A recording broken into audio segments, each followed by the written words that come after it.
Good morning, or good afternoon, or good evening, wherever you are in the world. So, Talent Finders would like to welcome back the international screenwriter and founder of Snap Films, Alessandra Piccione. So, welcome, Alexandra. Welcome back. Thank you. Thank you for having me. So, I would obviously like to congratulate you on all your achievements. Can you share with the audience some of your background and how your career started as a screenwriter?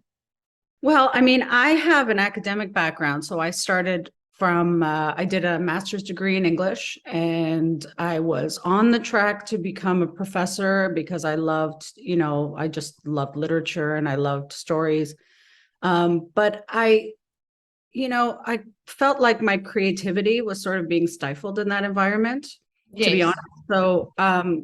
So I took some time off and it kind of explored different avenues, and I got involved in, a play that I had a lot of fun with. And I think because I did a translation of this play, it was a Pirandello play. So I translated it from Italian into English and kind of created my own new version. Like I sort of, I don't know, I played with it a little bit.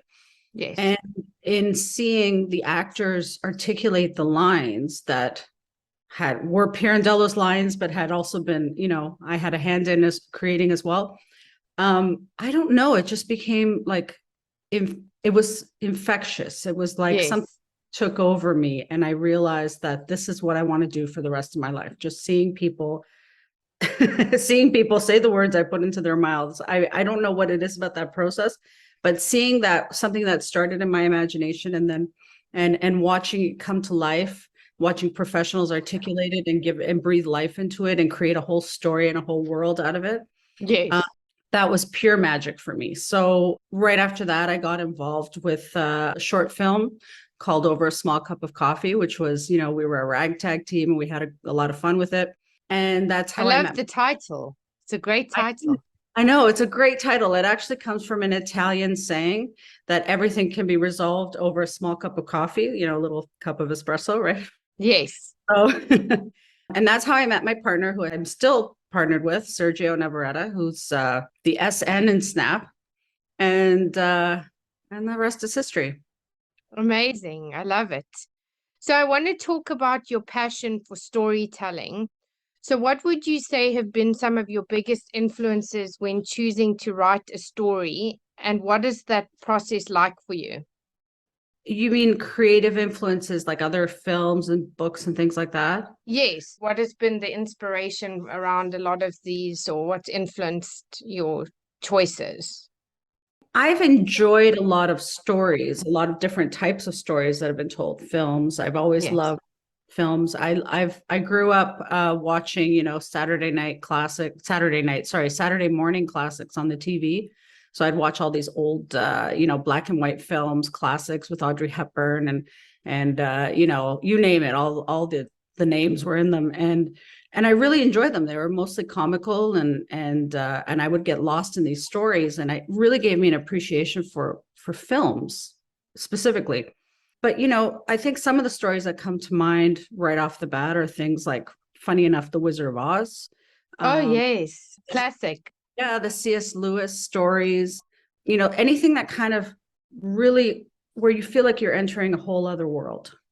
And even though my stories are not necessarily about entering a whole other world in that way, like where it's Yes. all typical and imaginative in that way, my goal is always to create a world where you feel like you're lost in it. And I don't know, Yes. I don't think I've always been able to succeed at that. But I do think, it's quite a good goal to have, to be able to think that somebody could get lost in a world that you've created and both escape life and maybe have a bit of make a connection somehow, or find it touching in some way, or even have a bit of a paradigm shift. I mean, who knows what people Yes. get it, right? But that's sort of my way of looking at it. I want to immerse people in a different reality. Yeah, absolutely. So let's flip the script back to your first ever feature, Looking for Angelina. Can you share with us more about the story and why telling the story and making it into a film was so important? And what was the inspiration for the film? Well, Looking for Angelina, I didn't write that one by myself. I wrote that with another writer, a New York playwright actually, named Frank Canino, who had written a play about it. Yes. He had been approached by somebody who was in theater, but was also an academic. And she knew the story from academic writings, and that where the story had just sort of been discovered out of the archives. So it was all sort of being talked about and written about, and people were just beginning to learn about it. It had been buried for over 100 years already. Wow. Almost Wow. 100. Yeah, very effectively, actually. It was like, we like to call it the O.J. Simpson trial of 1911. It was that huge, and it wasn't just a Canadian story. I mean, it was a global story. Americans were talking about it. They were lining up at their local post office and their local, town halls and things like that to sign petitions to get this woman released. So Wow, that's amazing. they were receiving petitions from, Poland and Italy and just everywhere.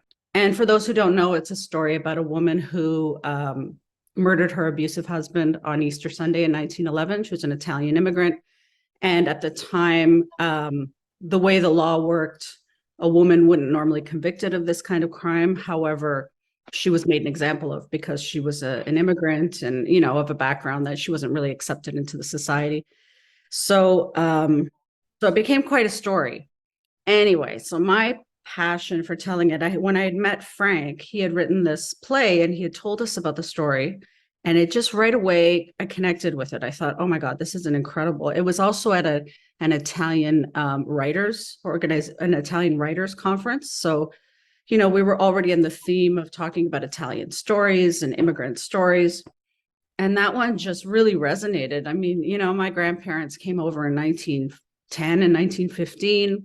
They went through some hardships and, it was it was something that was almost relatable. It was a way for me to explore my own immigrant history. So yeah, that's amazing. And so many challenges, I'm sure. Yeah. You mean in the making of the movie or in the Well, no, just even as immigrants coming over, I'm sure they had their fair share of challenges as well. Yes, they really did. It's quite tragic. And, it's quite tragic when you start to learn the details of these things, but especially at that time. So, and I guess it was for me it was a very cathartic experience for me to tell that story, but through somebody else's story, which was kind of cool. Yeah, absolutely. So when choosing to write about it and translate it into a film is not only a massive undertaking, but also a responsibility, especially when writing a script based on history or the rights of a real life person. So can you share with us the process from when you first put pen to paper to making the story come alive through film and having to make this as accurate as possible to the real life characters? And what is that process like for you as a writer?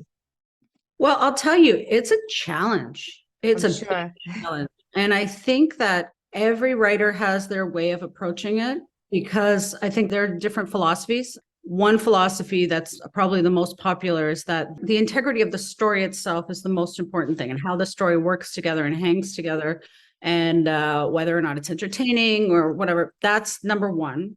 And then the truth of what really happened is kind of number two, so that you can take a lot of creative license to make things fit into the story structure.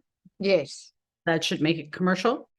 Everybody's different, but I think that's probably the most popular approach when approaching a story like this, because it sort of takes the pressure off as well, right? Yeah, absolutely. The way I approached that particular story was that I didn't want to take any creative license. I just completely wanted to tell it as truthfully as possible. And, there in many stories, the truth is stranger than fiction. Yes. Because it's always open to interpretation, right? And it's also really interesting story because when you start writing it as a narrative, you start to fill in gaps that history isn't able to fill in. So because you have to do it through the character, you have to know the character. So that's the biggest challenge, is feeling like you know the character. And I don't know, like I felt a heavy responsibility to be as truthful as possible with that story. And I'm working on other stuff now that I shouldn't really talk about, but we'll be announcing soon that that also deal with historical figures. And I'm learning to sort of know where to take the creative license, Yes. because, you're taking it all the way through. You are ultimately, the story comes through you anyway. So the story is as much about, your interpretation of the story than it is about the reality of what happened. And I find that, a fictional rendering of something that happened in the past can be just as truthful as the looking through this, the different facts, I would say, or the historical things that are in the official history. Uh, Yes. because like I said, it requires understanding the character. Whereas just looking through the facts, this happened and then this happened and then that happened. Sometimes you can just look at that and say, this person did that and this person did this. And then you look at it and say, well, wait a minute, that doesn't make a lot of sense, because Yeah. somebody like this wouldn't also do that. So So I guess it requires critical thinking as well. it does require critical thinking, and it really requires you to make a decision on who the character is. Yes. You have to make a decision. So you have to sort of get to a point where you cut off the decisions, you cut off all the other possibilities. This is the type of person she was, and I make this decision because of all of these other things that I've looked at. And it sometimes that process takes a really long time. It takes a lot of research. And with Looking for Angelina, I worked with Frank Canino. So we were meeting daily for months, I think. It was a really long time. And we were just sort of going back and forth and just trying to decide, would this have happened? How would this have happened? How did this fit together? Does this make sense? And we go through each moment, and then we kind of worked out how we wanted to tell the story in that way. That's amazing. Wow. A long way around, but Yes. I Yeah, hope but that. you want to get to a place where you also feel comfortable, like you say, with your interpretation and relay the story to the best of your ability, Yeah. and as honestly as possible. So Yeah. you've also had some remarkable achievements within your career, and you've worked with Oscar and Emmy award-winning actors. Can Mhm. you share with us more about your personal experiences from both the perspective of winning awards and working with top talent? And what was that process and experience like for you? Well, I can tell you that. So winning awards is always fun. It's always the best experience when you're winning an award. And then Yes, after you've won it, the challenge is to continue to appreciate that win, because there's always something else that yes, oh, I have to get that. That'll make me legit. That'll make it, that'll mean I'm successful if I get that, right? yes, No, you already got the one you said was going to make you legit and successful, last week. yes, But there's always a temptation, like, oh, no, no, no, this is the thing I need to get, and it's never quite good enough. So the biggest challenge there is to really appreciate your achievements. And that's, yes, what, I grew up with a very sort of perfectionist tendency that served me in some ways, but in many ways hasn't. So I have to always remind myself that, this is a process, this is a journey, this is creativity is never perfect. And when you win something and you achieve something, it's always a celebration. It's always, a great thing. And yes. never forget those moments, because, this is an industry that will always remind you of your failures, right? Yes. Yeah. Nobody It's hands. very, a very unforgiving industry in many ways. Yeah. Yeah. Nobody's waiting there to, invite you in, or to, give you something that you didn't earn or whatever. It's always the other way around, it seems. But Yes.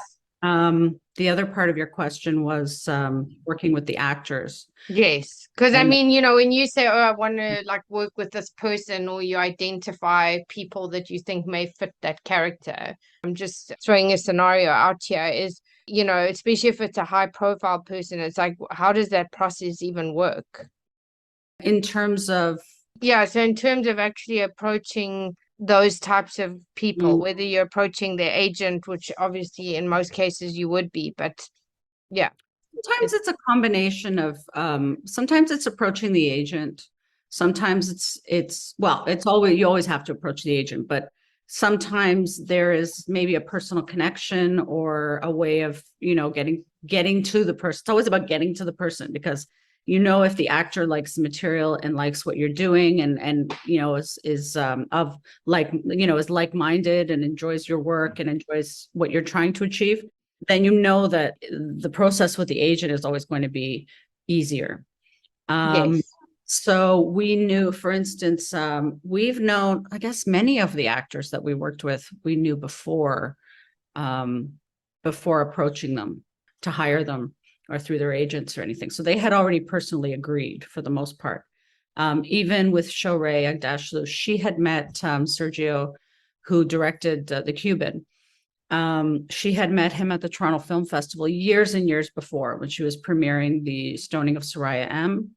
And they just developed a friendship. They had been friends for years. And then he finally said, I've got something for you. And they met. And, you know, she had just gone through. So The Cuban is about a young girl who is working with a man who has dementia. And then through music, she develops a friendship with him. He starts to come to life and they get to know each other. And Shohreh had just had an experience. She had just come back from visiting her father who had dementia, and they were, he couldn't remember anything. I don't even think he could remember his kids' names or anything, but the whole family started playing traditional Persian music. You know, they started drumming and singing, and he came to life, and Wow. he remembered them. And so she had just come back from having this experience with her dad, and she was like, yeah, I want to do this. So that was just perfect. And Amazing. So why was it so important for you to share aspects of this story in terms of the story around dementia? with Shohreh, or just in general? Yes, for both. Was it from an education standpoint, or was it something that you wanted to bring to the forefront to be able to have people talk about it around dementia and around the subject matter of the actual story? Or was it just the passion for the story? Well, for me, it was I had experience with people with dementia who had dementia in my own life. My aunt, who just passed away with dementia, my father had dementia before he passed, not Alzheimer's, Mm, but, you know, he had a form of dementia. So it was very close to my heart. Um, and we just started coming up with, together with, we had another couple of producers that worked on the project, one who was the lead actress. And we had kind of, you know, toyed around with this idea of doing a story like that, where, you know, that we had, all four of us actually had been touched by some form of dementia, or by losing someone in our lives who had sort of passed away with their story still inside them, right? yes, So we really wanted this to be about honoring those who had, you know, maybe suffered in that way or gone on, you know, into the next life without really having told their story, right? And so yes. this movie was about a man who got to tell his story at the end of the day, right? And he wasn't remembered as the crusty old guy anymore. He went back to his heyday and got to tell his story. So That's amazing. mhm. So your films have premiered at the Montreal Film Festival. And if you could just talk about the 8 highlights, and also if you can talk about the subsequent films that have premiered at different festivals, like the Whistler Film Festival and the Pan African Film Festival in LA. Sure. Yeah. We premiered our first film, Looking for Angelina, at the Montreal World Film Festival, which was amazing. It was just an incredible film festival. So, Montreal and TIFF, Toronto International Film Festival, used to be sort of neck and neck. This was quite a few years ago. They were Yes. kind of neck and neck, sort of battling it out for top position. Um, Unfortunately, you know, for Montreal, TIFF, the Toronto Film Festival, won that battle, but you know, it was still this very highly regarded festival. And I mean, I don't even know how active they are now, but it was an incredible experience, because I think in Montreal in particular, that immigrant experience, that Italian immigrant experience, and the immigrant experience in general is very present. And so there were a lot of people who had an interest. And another place that was very attracted to the film was the International Film Festival of India. We went Oh, to wow. Goa, India, and they were attracted to the film for a totally different reason. It wasn't about immigration for them at all. It was all about the women's journey and that wrongful conviction, and why, I remember they had changed the screening time. So we arrived all the way from Canada. So we were, broken from this flight that just never ended, and found ourselves, and they put us in this really nice hotel. And at 9 a.m, with all the time change and everything, we had to be at the screen. They had just told us that they had changed the time of the screening, I guess thinking that we weren't going to show up or something. So they changed it from a good time to like 9 a.m. Oh Like, God. last minute, we're like, nobody's going to show up, right? We came all the way here. But we walked into the theater, and they had this beautiful state-of-the-art theater, and it was huge. And we walked in, and it was like standing room only, and people were all, Wow. so it was Amazing. packed. And the Wow. response was quite incredible. I mean, we got national press. It was amazing. But it's just a testament to, I remember being actually at the Montreal Film Festival years ago, and a Canadian producer was giving a talk. She was doing a panel, and she said, every film has its home. Yes. And I always thought that was a really great way of putting it, because I think back to that, like that phrase comes back into my mind a lot, because it reminds me of the fact that every film sort of it touches certain people in certain ways. And I've noticed with our films, they each had their own path. For example, The Cuban premiered in the US internationally, actually, at the Pan-African Film Festival in LA, after having its first premiere at the Whistler Film Festival. And I mean, there were lineups around the buildings to see it. Wow. And Amazing. it was incredible. It was just so well received. It was magical. Really, it was magical. They kept adding screenings. It was incredible. Wow. I think it started with that love for Lou Gossett Jr. in the community, and then it just grew. I mean, there was a lot of buzz around it, and people really enjoyed the film. So you find these pockets, these places where people really embrace your work. Yes. And you have to honor that. You have to know that you're speaking to someone at a certain moment in time for a certain reason, and things will resonate with certain people for whatever reason. Sometimes you don't know why. Yeah, absolutely. Until it all unfolds, which is quite an organic process. You can predict it only so much. Yeah, exactly. So that leads me to the final question. What is your ultimate vision for Snap Films, and what would you say your best work has been to date? Or what are you most proud of? And I'm sure there's multiple things, but what stands out for you the most? My best work is still to come. Yes. That I can tell you. I feel that very much. I know that, I've got lots going on in here and in here, but, we have a saying with Snap Films that our mission is to reignite the spark and reignite an awakening in people to embark on their own epic journey. And I feel that goes back to the whole idea of, getting immersed in stories, really sort of losing yourself in the creative space. That's why I do what I do. And that's why I hope that people will enjoy what I do as well. Yes.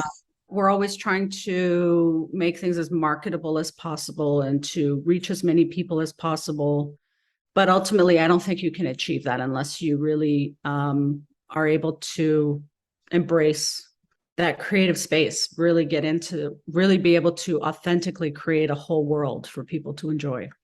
Yes. And that's the beauty of film, rather than, different mediums, is that you're able to use all the senses, right? Or most of them. Yes. A few of them. Yeah, rather than just one, right? Yeah. Absolutely. Well, thank you so much for joining us today, and we'll definitely be having you back in the future to talk about all these big announcements that are going to be coming. So in the meantime, if people want to connect with you, what are the best platforms to do so? Oh, well, we've got our website, snapfilmsinc.com. And that there's an email there. I think it's info@snapfilmsinc.com. That's probably the best way. Perfect. And, just follow us on social media. Well, thank you so much, and we're looking forward to having you back soon. Thank you, Karen. Thank you. I enjoyed this.